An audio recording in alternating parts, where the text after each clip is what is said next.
ప్రైస్లో ప్రభు యేసుక్రీస్తునామములో మీకు అందరికీ నా హృదయపూర్వక వందనాలు తెలుసునండి. మరి ఈ దినాన నన్ను సాక్షిగా నిలబెట్టిన ఆ దేవునికి ఎంతగానో రుణస్తునే ఉన్నాను.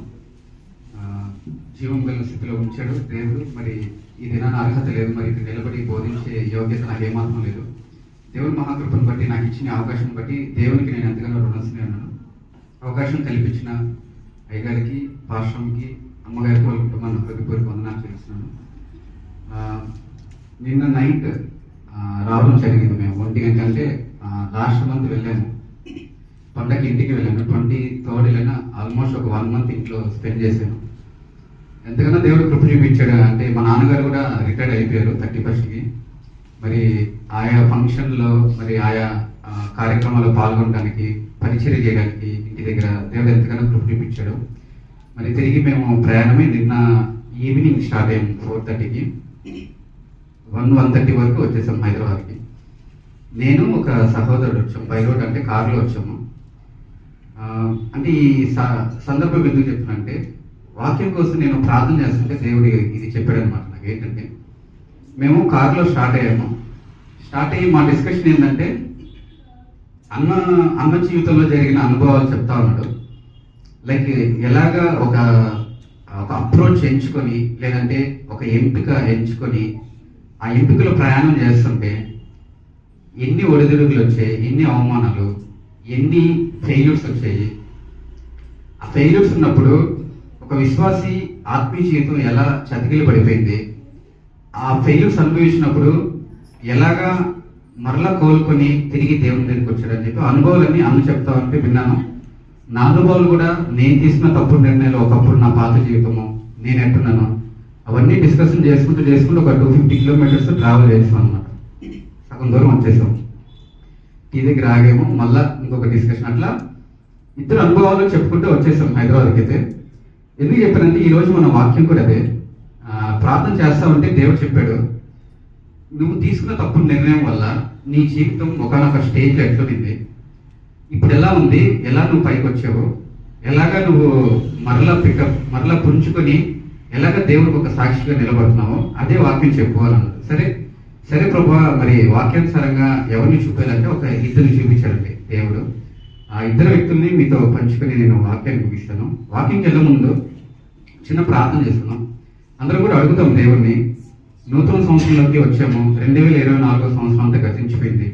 మరి 2025 సంవత్సరంలో దేవుడు మన జీవితంలో కార్యం చేయాలన్నా కూడా, లేదంటే మన జీవితంలో ఒక నూతనమైన అనుభవంలోకి పోవాలన్నా కూడా దేవుడు హెల్ప్, సపోర్ట్ అనేది మనకి కావాలన్నమాట. ఒకసారి అందరం అడుగుదాము. అందరూ కూడా ఒక చిన్న ప్రార్థన చేసుకుని, ప్రభా వాక్యంతో నాతో మాట్లాడు ప్రభా, నేను ఏ రీతికి అయితే వచ్చానో, ఏ స్థితిలో వచ్చానో, మరి అదే స్థితిలోకి వెళ్లకుండా వాక్యం అనే ఆయా బలమైన కట్టకంతో నన్ను నింపి, వాక్యంతో నన్ను బలపరచు ప్రభా. నేను ఒక చిన్న ప్రార్థన చేస్తున్నాను. మహాపరిశుద్ధ ప్రేమగల తండ్రి, కృపగల యేసయ్యా, నీకే వందనాలు తెలుసుకుంటున్నాం ప్రభా. మరి తిరిగి మరొకసారి అయ్యా సంఘంగా కూడి నిన్ను ఆరాధించటకు, నిన్ను స్తుతించటకు మాకు ఇచ్చిన గొప్ప భాగ్యం బట్టి నీకు వందనాలు చేస్తున్నాం. మరి ఎందరైతేనైనా ఈ దినాన్ని చూడలేని వ్యక్తులు ఎంతో మంది ఉన్నారు. మరి మాకైతే అటువంటి స్థితిలో ఉంచకుండా మంచి ఆరోగ్యం ఇచ్చి దినాన్నైనా నిలబెట్టే వాటిని బట్టి నీకు వందనాలు.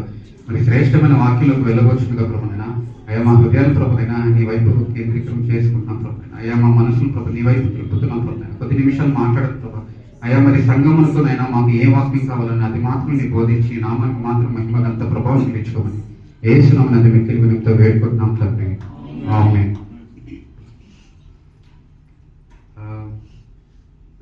ఒకసారి అంటే మనం వాక్యంకి వెళ్ళే ముందు ఒక చిన్న సాదృశ్యం. మనం జీవితంలో, అంటే నేను నమ్ముతాను, మీరు నమ్ముతలేదు తెలియదు, జీవితంలో మనం తీసుకునే కొన్ని నిర్ణయాలు మన లైఫ్ని శాసిస్తుంది అనమాట. అంటే ఒక మార్గం ఎంచుకుంటే నీకు తెలియదు నా జీవితం ఇటు అయిపోయింది, ఆ స్టేజ్కి వచ్చేంత వరకు మనకు అర్థం కాదనమాట. అంటే నువ్వు తీసుకున్న తప్పుడు నిర్ణయం వల్లే నీ జీవితం అది అయిపోతుంది అనమాట. కానీ మనం ఏమనుకుంటాం అంటే, ఆ సమస్యను అనుభవించేటప్పుడు మనం అనుకుంటాం, ప్రభు ఏంటి, నేనేం తప్పు చేస్తే ఇట్లా అయిపోయింది నా జీవితం, నేను ఎందుకు ఈ స్థితి, అంటే నీకు ఇంత పరిచర్య చేస్తున్నాను, ఇంత చేస్తున్నాను కదా, నా జీవితం ఎందుకు ఇట్లా అయిపోతుంది, నేను ఎందుకు అనుభవించాలి ఈ శ్రమలు, ఇలా దేవుని పైన నెపాలు వేస్తూ ఉంటాం అనమాట. కానీ రూట్ కాస్ అంటే ఎక్కడి నుంచి ఈ యొక్క తప్పుడు, అంటే ఈ యొక్క పాపం అనేది ఎక్కడి నుంచి స్టార్ట్ అవుతుందంటే, మనం తీసుకున్న నిర్ణయాల మీదే మన భవిష్యత్తు కానీ, మన జీవితం కానీ, నీ యొక్క లైఫ్ సెటిల్మెంట్ కానీ, నీ ఫ్యూచర్ కానీ ఆధారపడి ఉంటుంది. ఆ తీసుకునే నిర్ణయం అనేది నువ్వు నీకై తీసుకుంటే ఒక డైరెక్షన్లో ఉంటుంది, దేవుని మీద ఆనుకొని తీసుకుంటే ఇంకొక కోణంలోకి దేవుడు తీసుకుంటే ఇంకొక డైరెక్షన్లోకి నీ లైఫ్ ఉంటుంది అనమాట. నేను ఒక ఉదాహరణ చెప్తాను. మనకందరికీ తెలుసు అబ్రహాము, లోతు. నేను వాళ్ళ పూర్వపత్రాల నుంచి నేను చెప్పను, కానీ వాళ్ళ జీవితంలో జరిగిన ఒక సాదృశ్యం చెప్తాను. మనకందరికీ తెలుసు అబ్రహాము, లోతు. దేవుడు ఆయన ప్రణాళిక చొప్పున అబ్రహాంని పిలుచుకున్నాడు. ఫస్ట్ లోతుని పిలవలేదండి. అబ్రహాంని నీ ఊరిని, నీ ప్రజలను వదిలేసి నువ్వు రా, నేను నిన్ను ఆశీర్వదిస్తాను, నీ ప్రజల్ని ఇస్రాయేలు చేస్తాను, నీ సంతతి తరతరాలకు ఆశీర్వదింపబడతానని చెప్పి అబ్రహాం చెప్తే, అబ్రహాం వస్తే ఏం చేశారు? లోతును కూడా తీసుకొచ్చారు. సరే, వెరీ గుడ్, అక్కడ ప్రాబ్లమే లేదు. ఎందుకంటే అబ్రహాంను ఆశీర్వదించాడు కాబట్టి అబ్రహాం యొక్క రెక్కల నీటిలో లోతు కూడా తీసుకొచ్చేశాడు. ఆయన రెక్కల నీళ్ళు ఏం తీసుకొచ్చాడు కాబట్టి ఈయన కూడా ఆశీర్వదింపబడ్డాడు. దాంట్లో ఏమీ సమస్య లేదు. ఒకనొక దినాన్ని ఏమైందంటే బాగా ఆస్తి పెరిగిపోయింది ఇద్దరికి, అబ్రహాంకి, లోతుకి ఆశీర్వాదం బాగా వచ్చేసి ఆస్తి బాగా పెరిగిపోయినప్పుడు వాళ్ళ ఆస్తి ఎలాగుందంటే వాళ్ళ యొక్క నివాసం లేదంటే వాళ్ళకి జీవితాలు అనుభవించలేని అంటే అంత అధికంగా ఆస్తి వచ్చేసింది అనమాట. ఎలా జీవించాలో కూడా అట్లా అంటే గొడవలు వచ్చేసినాయి. వాళ్ళ కాపులకి వీళ్ళ కాపులు, లేదంటే వీళ్ళ మనుషులకి వీళ్ళ మనుషులకి గొడవలు వచ్చేసినాయి అనమాట. అప్పుడు అబ్రహాం వచ్చి చెప్తున్నాడు, లేదు ఇదంతా వద్దు, మనము దేవుని నమ్ముకొని దేవుని మీద ఆధారపడి బతుకుతున్నాము, అన్నిల ముద్దులో నివసిస్తున్నాం కదా, వేరే వాళ్ళు చూస్తే మనకి చెడ్డ పేరు వస్తుంది. నేను నీకే ఎంపిక ఇస్తున్నాను, నువ్వు ఎంపిక చేసుకో, నువ్వు నార్త్కి వెళ్తే నేను సౌత్కి వెళ్తా, నువ్వు వెస్ట్కి వెళ్తే నేను ఈస్ట్కి వెళ్తా అని చెప్పి అబ్రహామే ఒక చాయిస్ ఇస్తున్నారు. ఎవరికి? లోతుకి. ఇప్పుడు నా ప్రశ్న ఏంటంటే, లోతు ఒక చాయిస్ ఇచ్చినప్పుడు లోతు ఏం చేశారండి? అందంగా ఒక పట్టణం కనబడింది, సొదొమ గొమొర్రా పట్టణము. వాక్యంలో రాసి ఉంటుంది కదా, కళ్ళ కంటే ఎట్లుందంట? రమ్యంగా ఉండిందంట. ఇప్పుడు వాక్యం తెలిసిన బిడ్డలైతే ఏం చెప్తారు తెలుసా?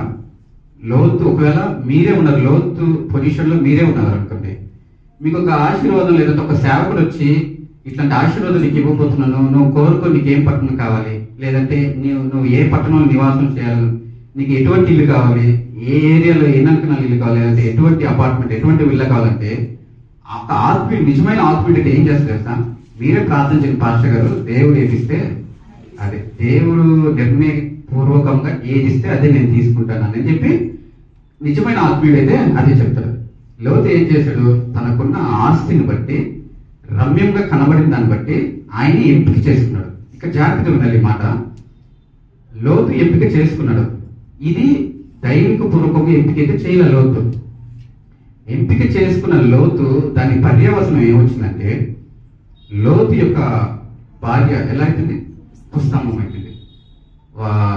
నెక్స్ట్ దాని తర్వాత ఆమె సంపాదించిన వాళ్ళ ఆస్తి అంతా కూడా పోయింది, సర్వనాశనం అయిపోయింది. చివరికి వాళ్ళ అల్లుల చేత కూడా ఏం చేయబడ్డాడు? హేళన చేయబడ్డాడు. 4 ఏమైందంటే వాళ్ళ పుట్టిన కుమారులు ఎవరి సంతానం? దేవుని చేత శపింపబడిన సంతానముగా మారిందంటే ఒక ఎంపికలో ఎన్ని పర్యవసనాలను లోతు అనుభవించాల్సి వచ్చింది. జాగ్రత్తగా ఆలోచించాలి. అంటే నీ ఎంపికే నీ భవిష్యత్తు మీద ఆధారపడి ఉంటుంది. నీ ఎంపికే నీ భవిష్యత్తుని శాసిస్తుంది. మనం తీసుకునే ఎంపికే అది దేవునితో కూడిన ఎంపిక, ప్రార్థనా పూర్వకంగా, లేదంటే వాక్యానుసారమైన ఎంపికగా ఉందా, ప్రార్థనా పూర్వకంగా నేను చేసుకునే ఎంపిక ఉందా అని మనం పరిశీలన చేసుకోవాలన్నమాట. ఈరోజు మన ధ్యానాంశం అదే. నీ ఎంపిక 2024 సంవత్సరం ఒకవేళ నీ ఎంపికలు ఒకవేళ దేవునికి అయిష్టంగా ఉండి ఆశీర్వాదం పొందకుండా ఒకవేళ 2024 అంతా గడిచిపోయింది అనుకోండి, ఈ 2025లో మీ యొక్క రిజల్యూషన్ ఏంటి అని చెప్పి దేవుడు అడుగుతున్నాడు అనమాట. ఈ 2025లో నీ యొక్క ఎంపిక ఎలా ఉంది? ఒకవేళ 2024 వల్లే వితౌట్ గాడ్ అంటే వితౌట్ జీసస్ లాగానే ఎంపికలో ఉన్నావా, ఆర్ ప్రార్థనా పూర్వకంగా, లేదంటే దైవికమైన ఎంపికగా, లేదంటే ప్రార్థనా పూర్వకంగా వాక్యానుసారమైన ఎంపికలో నువ్వు ఉన్నావు అని చెప్పి మనము పరిశీలన చేసుకోవాలన్నమాట. మనం ఇష్ట ప్రకారం ఎంపికల్లో పాల్గొనకూడదంటే, ఉదాహరణకి ఇప్పుడున్న జనరేషను యంగ్స్టర్స్ ప్రత్యేకించి హైదరాబాద్ మన మెట్రో సిటీస్లో జాబుల కోసం వస్తాము, బాగానే కష్టపడుతున్నాము. జాబ్ వన్స్ వచ్చాక మన లైఫ్ స్టైల్ ఎలా ఉంటుందంటే కొన్ని తీర్మానాలు మనమే తీసుకుంటాం అనమాట. రిలేషన్షిప్స్ మెయింటైన్ చేయడం కావచ్చు, వాళ్ళతో మాట్లాడడం కావచ్చు, ఇలా ఇలా ఇది తప్పే కాదు కదా, అంటే ఇది ఏముంది ప్రభు అన్న ఇదిలో మనం ఏంటంటే మన ఎంపికలు చేసుకునేది లాస్ట్కి ఏమవుతుందంటే మన మెడకి ఏమవుతుంది, ఊరైతుంది అనమాట. చాలా మంది యవనస్తుల జీవితంలో ఇదే జరుగుతుంది అనమాట.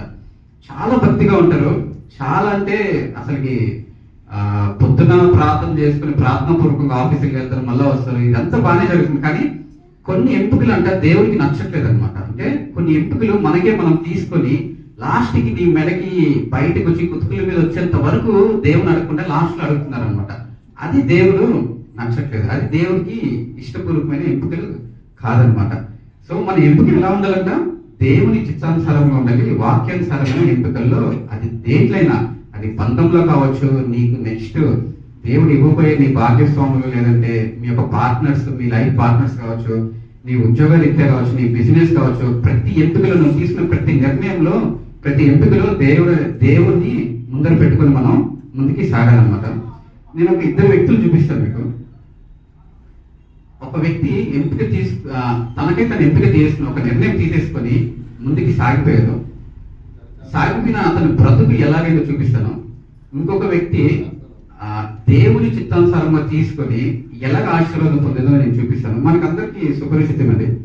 ఒకసారి రూతు గ్రంథంకి వెళ్దాం. 1:14 నేను ఒకసారి చదువుతాను జాగ్రత్తగా. వారు ఎలుగెత్తి ఏడవగా ఓర్ప తన అత్తను ముద్దు పెట్టుకొనెను, రూతు ఆమెను హత్తుకొనెను. ఇట్లుండగా ఆమె, ఇదిగో నీ తోడికోడలు తన జనుల యొద్దకును తన దేవుని యొద్దకును తిరిగిపోయినది, నీవు నీ తోడికోడలు వెంబడి వెళ్ళమని. హల్లెలూయా. ఇక్కడ నేను మొదటి నుంచి మీరు ఇంటికి వెళ్ళాక చదవండి, మీకు ఇదంతా మనకి తెలిసిన వాక్యమే. నేను క్లుప్తంగా చెప్పేస్తాను మీకు. యూదా బెత్లెహేములో ఒక కుటుంబం ఉందంట. జాగ్రత్తగా ఉంది మాట. యూదా బెత్లెహేములో ఒక కుటుంబం ఉంది. అతనికి ఒక భార్య, ఇద్దరు పిల్లలు అనమాట. అతని పేరు ఏంటంటే ఎలీమెలెకు. మనుష్యుని పేరు 2వ వచనంలో ఉంటుంది ఎలీమెలెకు. భార్య పేరు నయోమి. వాళ్ళకి ఇద్దరు కుమారులు ఉంటారు అనమాట. ఇప్పుడు ఏమైందంటే అక్కడ ఆ బెత్లెహేం అనే ఊరిలో కరువు వచ్చిందనమాట. కరువు వచ్చేటప్పటికి ఆ ఎలీమెలెకు వచ్చిన థాట్ ఏంటంటే, కరువు వచ్చింది కదా, ఇక్కడ మనకి బతకలేమేమో, దేవుడు అన్ని ద్వారాలు మూసేశాడు, మనం ఇక్కడ బతకలేమని చెప్పి వాళ్ళు ఏం చేశారంటే, ఏ దేశం ఎంచుకున్నారంటే ఎలీమెలెకు మోయాబు. ఇక్కడ రాసింది చూడండి. వారు మోయాబు దేశంకి వెళ్ళి అక్కడ కాపురం ఉంది. ఇప్పుడు దేవుడు చెప్తున్న మాట ఏంటంటే, యూదా బెత్లెహేం అంటే ఏ పట్టణం అంటే ఆశీర్వదింపబడిన పట్టణము, దేవుడు నివసించిన పట్టణము, ఒక యూదా రాజు పుట్టబోయే నివసించిన పట్టణము, రాబోయే రాజు అక్కడి నుంచే వస్తారని చెప్పి దేవుని వాగ్దాన దేశంలో ఆల్రెడీ ఉన్నారు. వాళ్ళు వాగ్దాన దేశంలో ఆల్రెడీ ఉన్నారు. కరువు వచ్చింది. కరువు రాగానే ఎలీమెలెక్కి ఏమొచ్చింది, మోయాబ్ దేశానికి వెళ్ళిపోవాలని చెప్పి ఒక ఎంపిక చేసుకొని తీసుకెళ్ళిపోయాడు. తన కుటుంబాన్ని అంతా కూడా తీసుకెళ్ళిపోయాడు. ఇక్కడ మనం గ్రహించాల్సిన విషయం ఏంటంటే, ఎలీమెలెకు ఆల్రెడీ యూదా పట్టణంలో ఉన్నాడు కదా, యూదా బెత్లెహేంలో. తనకి దేవుడి గురించి తెలుసు. ఆల్రెడీ వాగ్దాన భూమిలో ఉన్నారు, ఆ దేవుడిచ్చిన ఆశీర్వాద స్థితిలో ఉన్నారు, ఆ ఊరిలో ఉన్నారు. ఎందుకు దేవుని అనకుండా ఆయన మోయాబుకి వెళ్ళిపోయాడు? చెప్తారు ఎవరన్నా? తన సొంత నిర్ణయం మీద ఆధారపడ్డాడు. సరే, మీరు అడగచ్చు ఒక ప్రశ్న, మోయాబుకి వెళ్తే ప్రాబ్లం ఏంటి? శాపగ్రస్తం, దేవుని చేత శపింపబడిన దేశం అది. మీకు ఆ వర్సెస్ మీరు రాసుకుని ద్వితీయోపదేశకాండం 23:3 వచనంలో ఉంటది. ఏ ఇశ్రాయేల్ ప్రజలు కూడా, ఏ వంశస్థులైన ఇశ్రాయేల్కి సంబంధించిన ఏ వ్యక్తి కూడా మోయాబ్ దేశానికి వెళ్ళకూడదు, వాళ్ళతో రాజీ పడకూడదు, వాళ్ళతో సాంగత్యం చేయకూడదు, వాళ్ళతో మనకి పొత్తు లేదు అని క్లియర్ కట్ గా చెప్పేశారు దేవుడు. నెక్స్ట్ యెషయా 16:6 కూడా చెప్తాడు, మోయాబీలు గర్విష్ఠులై నాకు విరోధులైపోయారు, అందుకని వాళ్ళు శపింపబడిన జనం అని చెప్పి పలుమార్లు, మరియు మీరు ఎన్ని వచనాలు చదువుకుంటూ వస్తే మోయాబుల గురించి చెప్తారు దేవుడు. శపింపబడిన దేశంలోకి వీళ్ళు పోయి సాంగత్యం చేసి అక్కడ పోయి కాపురం ఉన్నారంట. కాపురం ఉన్న తర్వాత ఏమైందో మీకు అందరికి తెలుసు. కొన్ని సంవత్సరాల తర్వాత ఎలీమెలెకు చనిపోతాడు. పుట్టిన ఇద్దరు వాళ్ళు అక్కడే పెళ్లి చేసుకుంటారు, మోయాబీల్ని పెళ్లి చేసుకుంటారు. వాళ్ళు భార్యలు అంటే పెళ్లి అయిన తర్వాత వీళ్ళిద్దరు చనిపోతారు మళ్ళా. ఎవరు? ఎలీమెలెకు కొడుకులు.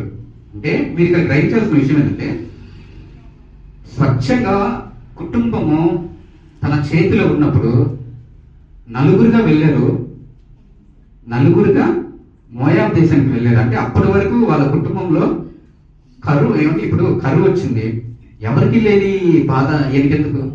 అందరూ పోతే అందరూ పోవాలి, దేవుడు చెప్పి పోండి మీరు అందరూ అంటే పోవాలి. ఎవరికి లేని ఆ కరువు బాధ లేదంటే ఏమంటారు ఆ తొందరపాటు ఎలిమెలకి ఎందుకు వచ్చింది? నిర్ణయం అన్నమాట. హల్లెలూయా. ఆయన తీసుకున్న నిర్ణయము, సొంత నిర్ణయము తన మరణానికి దారి తీసింది అనమాట. తన ఇద్దరు కొడుకులు కూడా పోగొట్టుకున్నాడు. చివరికి ఏమైపోయింది? నలుగురుగా పోయారు, చివరిగా ముగ్గురు విధవరాంతులు అయిపోయారు. హల్లెలూయా. కారణం ఎవరో తెలుసా? కేవలం ఆయన సొంత నిర్ణయం తీసుకున్న దాన్ని బట్టి వాళ్ళ కుటుంబం చిన్నాభిన్నం అయిపోయింది. అస్సలు తట్టుకోలేకపోయారు. అంటే వీళ్ళు ఇక్కడ 14 వచ్చి అందుకే చదివించాను. వారు ఎలిగెత్తి ఏడవగా, వారు అంటే ఎవరు ఇక్కడ? ముగ్గురు, రూతు, వాళ్ళిద్దరు పిల్లలు, వాళ్ళ అత్త. ముగ్గురు భర్తలు లేరు, ముగ్గురు చనిపోయారు. ఆయన చనిపోయాడు, పెళ్లి చేసుకున్న వాళ్ళు ఇద్దరు కూడా కొడుకులు కూడా చనిపోయారు అనమాట. ముగ్గురు విధవరాలు అయిపోయారు అనమాట. ముగ్గురు ఒక దగ్గర కూర్చొని ఇప్పుడు ఏడుస్తున్నారు అనమాట. అంటే నీ ఎంపిక నువ్వు చేసేసుకొని కుతికిల దాకా తెచ్చేసుకొని ఇప్పుడు ఏడుస్తున్నారు. ఎవరు? ఇలా ముగ్గురు. ఇప్పుడు ఈ ఎలీమెలెకు భార్య ఉన్నారు కదా, ఎవరు? నయోమి. నయోమికి తెలియదా? కనీసం తన భర్త అడగాలి కదా, ఇట్లా కరువు వచ్చింది కదా, మనం వెళ్దామా వద్దా అని చెప్పి అట్లీస్ట్ ఒక డిస్కషన్ అయి ఉండాలి కదా. సో నేను చెప్పే మాట ఏంటంటే, కొన్ని సందర్భాల్లో మన ప్రవర్తన ఎలా ఉందంటే, ఒక సేవకుడి దగ్గరికి వచ్చి అడగమో, లేదంటే నీకు తెలిసిన పరిసర ప్రాంతాల్లో, లేదంటే నీ తల్లిదండ్రులు కావచ్చు, నువ్వు అంటుకట్టుబడి ఉన్న సంఘస్థులు, సంఘ పెద్దలు, లేదంటే సేవకుల దగ్గరికి వచ్చి డిస్కషన్ చేయరనమాట. కొన్ని విషయాల్లో వాళ్ళకే వాళ్ళ తీర్మానం తీసుకొని కుతికిల దాకా వచ్చేసి లాస్ట్ పాస్టర్ దగ్గరికి వచ్చి, అన్నా ఇట్లా అయిపోయిందన్నా, ఇప్పుడు ఏం చేయాలి అర్థం కావట్లేదు, నేను రాంగ్ స్టెప్ వేసానన్నా, ఇప్పుడు ఏం చేయాలి అర్థం కావట్లేదు, వాళ్ళు ఇళ్ళ మీదకి వస్తున్నారు, లేదంటే వాళ్ళ గొడవలకు వస్తున్నారు, వాళ్ళని చంపేస్తా అంటున్నారు, లేపేస్తా అంటున్నారు అన్న, అది అనేది చాలా సందర్భాలు జరిగినాయి అనమాట. అంటే కారణం ఏంటంటే, నీ సొంత నిర్ణయం మీద నువ్వు ఆధారపడి తీసుకున్న నిర్ణయం ద్వారా మన బ్రతుకులు ఏమైపోతున్నాయి? చిన్నాభిన్నం అయిపోతున్నాయి అనమాట. ఇక్కడ ఎలీమెలెకు గురించి దేవుడు ఎందుకు పుట్టలుగా రాయించి ఇచ్చాడంటే, ఈ బైబిల్ 2000 సంవత్సరాల ముందు మనలో కూడా అటువంటి స్వభావం ఉందన్నమాట. అంటే నేను 2 సందర్భాలు చెప్పాను. ఒక సందర్భం యొక్క స్వభావం ఇది ఏంటి? నీ సొంత నిర్ణయం మీద ఆధారపడి దేవుళ్ళో ఉంటూ, అంటే ఈ నిర్ణయం తీసుకుని ఎవరో కాదండి, ఒక ఆత్మీయుడే. హల్లెలూయా. ఒక ఆత్మీయుడు, ఒక విశ్వాసి బాప్తిసం తీసుకొని ఈ జనరేషన్ కంపేర్ పోలికి తెస్తే, ఒక బాప్తిసం తీసుకొని ఒక సంఘానికి అంటుకట్టబడి దేవుని వాగ్దాన జీవితం అనుభవిస్తూ దేవుని సన్నిధిలో ఉంటూ ఉపవాసాలు చేస్తూ ప్రార్థనలు చేసిన జీవితాల్లోనే ఇట్లాంటి ఎక్కువ జరుగుతాయి. అట్లాంటి విశ్వాసి జీవితంలో మనం కూడా ఏం చేయాలంట? ఎలీమెలెకు లాగా తొందర నిర్ణయాలు తీసుకోకూడదు. ఇప్పుడు ఆమె లోతు తొందర నిర్ణయం తీసేసుకుంది. ఇప్పుడు కళ్ళతో చూసింది, సొగసుగా కనబడుతుంది అంటారు కదా, మెరిసిందంతా కూడా బంగారం కాదు. ఇప్పుడు మీకు ఉదాహరణ చెప్తాను. ఐఫోన్ ఇప్పుడు ఏంటి సిరీస్ లేస్ట్ 16 ప్రో ఐఫోన్ అక్కడ అడ్వర్టైజ్మెంట్ రిలీజ్ చేశారు అనుకోండి, మన జగదీష్ మార్కెట్లో డూప్ వచ్చేసి ఉంటుంది, 99 వచ్చేసి ఉంటుంది. మీకు తెలుసో తెలీదు? ఒరిజినల్ అనే ప్రోడక్ట్ మార్కెట్లోకి రాకముందే డూప్ ప్రోడక్ట్స్, నకిలీ ప్రోడక్ట్స్ రెడీగా ఉంటాయి, తయారైపోతాయి. మీకు తెలుసో తెలియదు మరి. నేను 2-3 సార్లు జగదీష్ మార్కెట్, అంటే మా మామయ్య సెల్ ఫోన్ మెకానిక్ అనమాట, ఆయన చెప్తా ఉంటాను. నాకు ప్రోడక్ట్ ఈ రోజు అడ్వర్టైజ్మెంట్ చేస్తుంటే రాత్రికి ఆ నకిలీ ప్రోడక్ట్స్ అనేది ఐఫోన్ 16 ప్రో మన ఆ మార్కెట్లో దొరికేస్తాయి మనకి నకిలీ ప్రోడక్ట్లు. అది కూడా నీకు మెరుస్తూ ఉంటుంది, అది కూడా నీకు లోగో ఉంటుంది, దాని ఐడెంటిటీ నెంబర్ అన్ని సేమ్ ఉంటాయి మీకు, కానీ డూప్, మొత్తం డూప్, నకిలీ అనమాట. దాన్ని తీసుకున్నావు అనుకో, నువ్వు 90,000 వాడు ఒక 10,000 20,000 తగ్గించి నేను ఇచ్చేస్తాను బ్రదర్ అంటే తీసుకుంటే 10 రోజులు పనిచేస్తుంది, 11వ రోజు నుంచి ఇంకా అది కథ 90,000 వేస్ట్. ఆ తర్వాత మనం పోయి ఏం చేస్తాం? మళ్ళీ జగదీష్ మార్కెట్కి వెళ్తే ఆడంటే వారంటీ ఇవ్వడు, బ్రదర్ ఇది నేను తక్కువకి ఇస్తాను, నేనంటే వారంటీ నీకు స్లిప్ ఇవ్వడు అంట. జగదీష్ మార్కెట్ కొన్న ప్రతి ప్రోడక్ట్ మీకు స్లిప్ ఇవ్వడు, వారంటీ ఇవ్వడం మనకి. అట్లా ఎందుకు చెప్తున్నా అంటే, మెరిసేదంతా కూడా బంగారం కాదు, కనబడేదంతా కూడా స్వచ్ఛం కాదు. అది మన స్వాభావికంగా వచ్చే తీర్మానాలు కావచ్చు, తీసుకునే ఎంపికలు కావచ్చు, ప్రతిదీ కూడా నువ్వు ఏం చేయాలంటే, ఇది బాగుంది అని నీ కళ్ళకు కనబడగానే నీ ఇష్టానుసారంగా ప్రవర్తించడానికి వీలు లేదు. దేవుళ్ళలోనే ఎంపిక తీసుకొని ప్రార్థనాపూర్వకంగా వాక్యానుసారమైన ఎంపిక అనేది మనం తీసుకోవాలా. లేకపోతే ఎలిమేలికి లాగా మన బ్రతుకులు కూడా ఏమవుతుంది, చిన్న భిన్నమైతే. అంటే నువ్వు తీసుకునే ఒక ఎంపిక ద్వారా నీ కుటుంబం నాశనం అయిపోతుంది. ఈ మాట జాగ్రత్త గుర్తుపెట్టుకోవాలి. ఓకే, నువ్వు తీసుకునే నీ నిర్ణయం ద్వారా నువ్వు నాశనం అయిపోతే ఓకే, కానీ నీ కుటుంబం కూడా తీసుకెళ్ళిపోతున్నావు, నువ్వు ఇచ్చలుడిగా అయిపోతున్నారు మన కుటుంబంలో. సో మన ఎంపిక కూడా మనం ఏం చేయాలంట, చాలా జాగ్రత్తగా ఉండాలన్నమాట. ఇప్పుడు రెండవ విషయంకి వస్తున్నాను, రెండవ సందర్భం. వీళ్ళేంటంటే దేవుని కలిగి ఎంపిక తీసుకున్నారు, తమ నిర్ణయాన్ని ప్రార్థనాపూర్వకంగా తీసుకునే ఎంపిక. ఎవరంటే ఎవరు కాదు, రూతు. ఇక్కడ చూడండి 14వ వచనం మళ్ళీ చదువుతాను. వారు ఎలుగెత్తి ఏడవగా ఓర్ప తన అత్తను ముద్దు పెట్టుకొనెను, రూతు ఆమెను హత్తుకొనెను. ఇట్లుండగా ఇది దేనికి సాదృశ్యం అంటే, ముగ్గురు చనిపోయారు, ముగ్గురు ఏడుస్తున్నారు, ఒక చోట ఉన్నారు, ఘోరంగా ఏడుస్తున్నారు. అరే లైఫ్ స్పాయిల్ అయిపోయింది, అనవసరంగా తప్పుడు నిర్ణయం తీసుకొని ఆయన చెప్పిన మాటిని పట్టణానికి వచ్చి మొత్తం కోల్పోయాము, అంతా కోల్పోయాం కదా అని చెప్పి ముగ్గురు కలిసి ఒక దగ్గర చేరి ఏడుస్తా ఉంటే పోయి అతను ఇద్దరు పోయి పట్టుకుని ఏడుస్తున్నారు అనమాట. ఇద్దరు పేర్లు ఎవరండి, ఓర్ప ఒకరు, రూతు ఒకరు. జాగ్రత్తగానండి. ఓర్ప వచ్చి అత్తను ముద్దు పెట్టుకుందంట, రూతు ఏం చేసిందంట, హత్తుకొనేను. నెక్స్ట్ చదివితే ఆమె అత్త చెప్తుంది, ఇదిగో నీ తోడికోడలు తన జనుల యొద్దకును తన దేవుని యొద్దకును తిరిగిపోయినదే, నీవును నీ తోడికోడలి వెంబడి వెళ్ళుమనెను. 15వ వచనంలో ఏం చెప్తున్నారు అత్తగారు, అమ్మా ఇదిగో ఓర్ప వాళ్ళ జనుల యొద్దకు వాళ్ళ దేవుని యొద్దకు వెళ్ళిపోయింది కదా, నువ్వు కూడా వెళ్ళిపో, ప్రశాంతమైన లైఫ్ బ్రతుకు, ఇంకేమన్నా చూసుకొని పెళ్లి చేసుకుని మీరు ఈ జీవితం జీవించండి, కొత్త నూతన జీవితం ప్రారంభించండి అని చెప్పి కోడలు చెప్తుంది అనమాట. ఎవరికి, అత్త చెప్తుంది అనమాట ఇద్దరు కోడలికి. నెక్స్ట్ 16వ వచనంలో, అందుకు రూతు నా వెంబడి రావద్దనియో నన్ను విడిచిపెట్టమనియో నన్ను బతిమాలుకొనవద్దు, నీవు వెళ్ళి చోటికి నేను వచ్చేదను, నీవు నివసించే చోటుని నేను నివసించదను, నీ జనమే నా జనము, నీ దేవుడి నా దేవుడు. హల్లెలూయా హల్లెలూయా. ఇక్కడ మీరు జాగ్రత్త గ్రహిస్తే జాగ్రత్తగా ఉండేది మాట. ఆమె మొదట ఎవరిని హత్తుకుందంట, రూతు తన అత్తని హత్తుకొని తీర్మానం తీసుకుంది. ఇది దేనికి సాదృశ్యం అంటే, రెండు సందర్భాలు ఇక్కడ. ఒక కోడలేమో ఓర్ప జస్ట్ ముద్దు పెట్టుకొని పైకి ముద్దు పెట్టుకొనంట తన జనుల ఎత్తుకు వెళ్ళిపోయింది, తన దేవుణ్ణి పూజించడానికి వెళ్ళిపోయింది. కానీ రూతు ఏం చేసింది, హత్తుకొని తీర్మానం తీసుకుంది. హల్లెలూయా. ఈరోజు చెప్పిన మాట ఏంటంటే, నీవు నేను విశ్వాసంతో బతుకుతున్నా, ఆ బాప్తిసం తీసుకునే సంఘం కట్టుబడి ఒక దేవుడిని నేను ప్రేమిస్తున్నానని చెప్పేటోళ్ళు ఏం చేయాలంటే, నీవు తీసుకునే నిర్ణయాల్లో దేవునికి హత్తుకొని తర్వాత నీ నిర్ణయం ఉండాలి. హల్లెలూయా. అలా నిర్ణయాలు ఉంటే దేవుడు ఆశీర్వదిస్తారన్నమాట. ఏమండి, రూతు ఎవరండి, ఒక మోయాబీయులు, మోయాబీయురాలు. అంటే ఆమె ఒక అన్యురాలు, ఆమెకి తెలియదు దేవుడు అంటే తెలియదు. దేవుడు అంటే తెలియని ఒక అన్యురాల్ని, ఆమెకు అసలు దేవుడు ఎవరో తెలియదు. ఆమె వచ్చి అత్త దగ్గరికి వచ్చి అంటున్న మాట ఏంటంటే, నీ దేవుడే నా దేవుడు, నువ్వు ఎక్కడుంటే నేను అక్కడ ఉంటాను, నన్ను వెళ్ళిపోమని చెప్పి నువ్వు అన్నదని చెప్పి ఆమె హత్తుకొని తీసుకునే నిర్ణయం అది. హల్లెలూయా. ఈరోజు చెప్తున్న మాట ఏంటంటే, ఈరోజు ఒకవేళ నీవు నేను ఒకవేళ నీ ఎంపిక నీ తీర్మానాలు ఎలా తీసుకోవాలని అడిగితే, ఎలాగైతే రూతు తీర్మానం హత్తుకొని తీసుకుందో, దేవునికి నీవు నేను హత్తుకొని నీ తీర్మానం కలిగి ఉండాలి. ఆ రీతిగా రూతు తీసుకున్న తీర్మానం ఒక అన్యురాలు ఏమని ప్రపంచ చరిత్రలో నిలిచిపోయింది. హల్లెలూయా. మీరు చూస్తే మత్తయి 1వ అధ్యాయంలో పలానా కుమారుడు వీళ్ళ కనీను రాగానే లాస్ట్ లో వంశావళి చెప్పుకుంటూ వస్తూ రూతు చెప్పండి ఎవరు తర్వాత యెషై తర్వాత దావీదు వంశం నుంచి యేసుక్రీస్తు మన యూదా గోత్రపు సింహము వచ్చాడనమాట. అసలు ఎవరైనా ఎక్స్పెక్ట్ చేస్తుంటారా? నేనైతే అసలుకి షాక్ అయ్యా. అంటే ఒక అన్యురాలను ఎంచుకొని దేవుడు ఎట్లా ఆశీర్వదించాడో ఇది మనం జాగ్రత్త గ్రహించాలన్నమాట.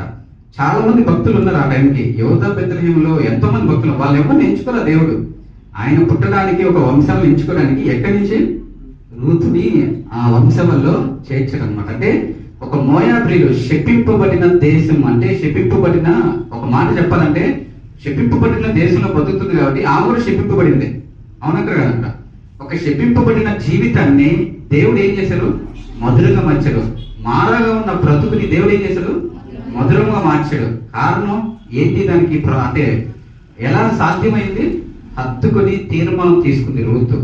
దేవుని హత్తుకొని తెలియని దేవుని దగ్గరికి వచ్చి తన అత్త ఏది చెప్తే అది నమ్మి, ఇదిగో నేను నీ దగ్గరే ఉంటాను అని చెప్పి హత్తుకొని తీర్మానం తీసుకున్న నిర్ణయాన్ని దేవుడు ఒక ఉన్న స్థితికి తీసుకెళ్ళాడనమాట. ఈరోజు దేవుడు చెప్తున్న మాట ఏంటంటే ఈ వాక్యం ద్వారా 2024 సంవత్సరంలో ఒకవేళ ఎలీమెలెకు లాగే మనం కూడా తప్పుడు నిర్ణయాలు తీసుకొని దేవుడు ఇచ్చే ఆశీర్వాదాలను ఒకవేళ కోల్పోయి ఆశీర్వాదాలన్నీ అన్ని బ్లాక్ లో పడిపోయి ఏ ఆశీర్వాదం రావట్లేదు బ్రదర్, 2024 సంవత్సరం అంతా కూడా నా జీవితం అంతా పోరాటాలే, నా జీవితం అంతా వేదనలు, ఏడ్పులు, ఎలాగైతే నలుగురు కలిసి వీళ్ళు ముగ్గురు కలిసి విధవరాలు ఒక్క దగ్గర కూర్చొని ఏడుస్తా ఉన్నారో అదే జీవితం నా జీవితం అంతా. ఫ్రెండ్స్ తో కూర్చొని నేను ఏడుస్తా ఉంటాను, రాత్రుల్లో కూర్చొని నిద్ర పట్టట్లేదు, నాకు మైండ్లో అదే టెన్షన్లు తిరుగుతున్నాయి.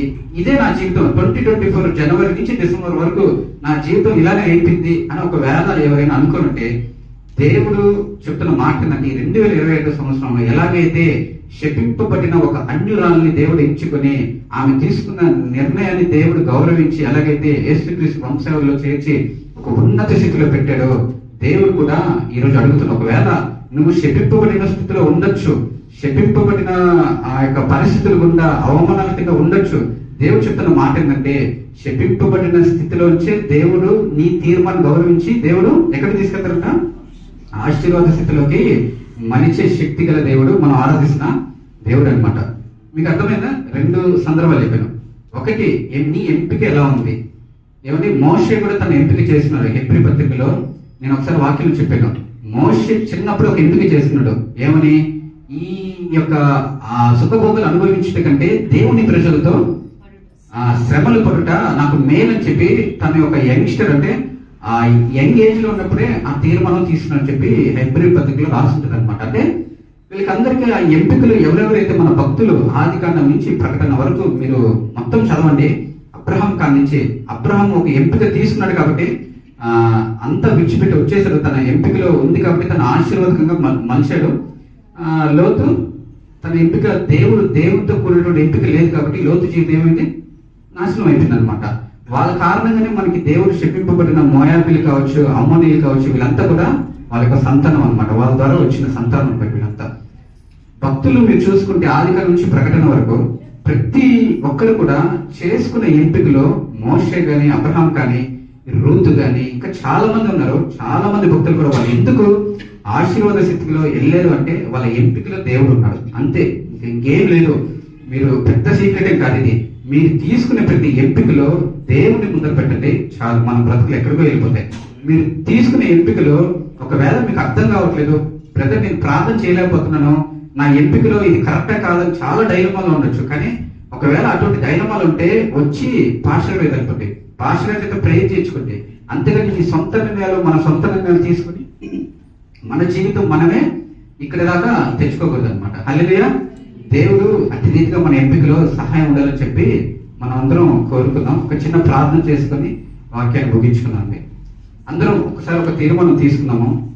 ఒకవేళ ఈ జీవితంలో ప్రభువా ఎలీమెలెకు వలె నేను నా జీవితంలో నా ఎంపిక విషయంలో నేను పక్కన పెట్టినామో, మరి 2025 సంవత్సరంలో అయ్యా రూతు వలె నేను శపింపబడిన వ్యక్తిని, నేను అయ్యా అవమానాలను హేళన కూడా వెళ్ళేటువంటి వ్యక్తిని, మరి నేను కూడా అయ్యా రూతు వలె ఒక చక్కటి తీర్మానం నీతో ఆనుకొని ప్రభా ఒక చక్కటి తీర్మానం తీసుకోవాలని ఆశపడుతున్నానయ్యా అని చెప్పి అయ్యా ఆ ఆశీర్వాద స్థితిలోకి నేను రావాలని ఆశపడుతున్నాను. 2025 సంవత్సరం నా జీవితం ఒక మలుపురాని జీవితంగా మారిపోవాలి అయ్యా. కష్ట నష్ట పోరాటం ఏదైతే అనుభవించాలో అవన్నీ యేసునామములో తొలగింపబడాలి ప్రభు అని చెప్పి ఒకవేళ నీవు కానీ తీర్మానం తీసుకోగలిగితే దేవుని సంగమా ఈ రోజు ఈ రాత్రికాల సమయంలో దేవుడు నీతో మాట్లాడుతున్నాడు. అది బిజినెస్ కావచ్చు, జాబ్ విషయం కావచ్చు, నీ యొక్క మ్యారేజ్ విషయం కావచ్చు, ఏదైతే సరే ఒకవేళ నువ్వు క్లిష్టమైన పరిస్థితులు ఎంపిక చేసుకునే స్థితిలో ఉంటున్నామేమో ఈ రోజు దేవుడు అడుగుతున్నాడు. ఒక్కసారి దేవుని సన్నిధికి వచ్చి ఒక్కసారి ఆయన దగ్గర మోకరించి ఒక్కసారి ఆయన హత్తుకొని ప్రభువా ఇదిగో నేను ఈ తీర్మానం తీసుకుంటాను, దీంట్లో ఏంటి నీ ఎంపిక ఏంటి అని ఒక్కసారి అడుగుతాము. దేవుని అడిగి ఆయన దగ్గర నుంచి వచ్చే ఆశీర్వాదం పొందుకొని అందరూ కూడా ఆ స్థితిలో అడుగుదామండి. అందరూ మహాపరిశుద్ధ ప్రేమగల తండ్రి కృపగా నేస్తే నీకే వందనాలు చెల్లించుకుంటాం ప్రభా. ఈ రీతిగా మరొకసారి అయ్యా మరి నీ యొక్క చక్కటి వాక్యాన్ని విత్తే ప్రభునైనా, నిజమే ప్రభునైనా, అయ్యా ఎన్నోసార్లు నేను బాధ పెట్టాం ప్రభునైనా, నేను అడగకుండానే అయ్యా నీ యొక్క వాక్యం వినకుండానే అయ్యా కొన్ని ఎంపికలు, కొన్ని నిర్ణయాలు ప్రభునైనా మాకై మేము ప్రభునైనా తీసుకుని ముందరికి వెళ్ళి ఎన్నో నైనా శాపాన్ని కొని తెచ్చుకున్నాం ప్రభునైనా. కానీ ఈరోజు వాక్యం ద్వారా మాట్లాడే ప్రభు, ఇదిగో అయ్యా మరి ఇక్కడి నుంచి అయినా రూతు వలె నిన్ను హత్తుకొని ప్రభునైనా వాక్యానుసారమైన ఎంపికల్లోనైనా ప్రార్థనాపూర్వకమైన నిర్ణయాల్లో ప్రభునైనా అయ్యా దాని కూడా పోవాలని ఆశపడుతుండగా ప్రభావ మాకు అందరికీనైనా అయ్యా మరి అటువంటి మనసు దయచేసి ప్రార్థిస్తున్నాం ప్రభునైనా. ఈ రోజు ఈ క్షణ ప్రభునైనా ఎవరైతే మమ్మల్ని హేళన చేసి ఎవరైతే నిందించారో ప్రభునైనా అవన్నీ ప్రభా నీ ఎంపిక ద్వారా ప్రభనైనా నీ చేతనైనా ఎంపిక ద్వారా ప్రభా అవన్నీ ఏసులో కొట్టివేయబడాలని చెప్పి నేను ప్రార్థిస్తున్నాం ప్రభునైనా. మరి ఎందరైతే ప్రభునైనా అయ్యా మరి నీ చిత్తానుసారంగా నీ వాక్యానుసారంగా ఇదిగో నీ ఎంపిక ద్వారా వాళ్ళు ఒక తీర్మానం తీసుకున్నారో వాళ్ళందరి ఎంపికల్లో నీవే ఉండి నీవే నడిచి నీవేనైనా కొనసాగించమని ప్రార్థిస్తున్నాం ప్రభునైనా. అయ్యా నీతో తీసుకునే ఎంపికల్లో ఎక్కడ కూడా సాధారణంగా ప్రవేశించడానికి వీలు లేదు ప్రభునైనా. నీ నామానికి మాత్రమే మహిమకంత ప్రభావం చెల్లించుకోమనైనా. అయ్యా బిడ్డలతో నీవే మాట్లాడినందుకు అయ్యా నీకే మహిమకంత ప్రభావం చెల్లించుకుంటూ చిన్న ప్రార్థన యేసునామమున వ్యక్తులు వేడుకుంటున్నాం తండ్రి. ఆమేన్. చిన్న సమయం బట్టి మరొకసారి